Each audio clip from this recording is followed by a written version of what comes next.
આ ગીતમાં ભાણો સંદેશ મોકલે છે મામાને કે મામા મારી પદ્માને કહેજો.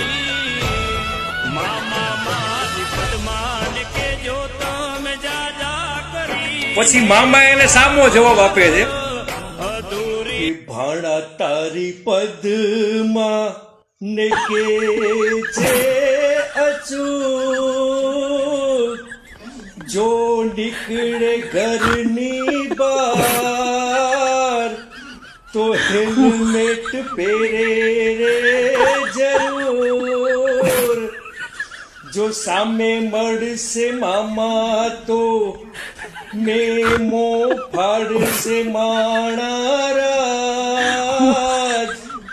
એ નહીં રાખે કોઈની સાડી બાર, કે ભાણા તારી પદ્મા ને કે જે અચૂક.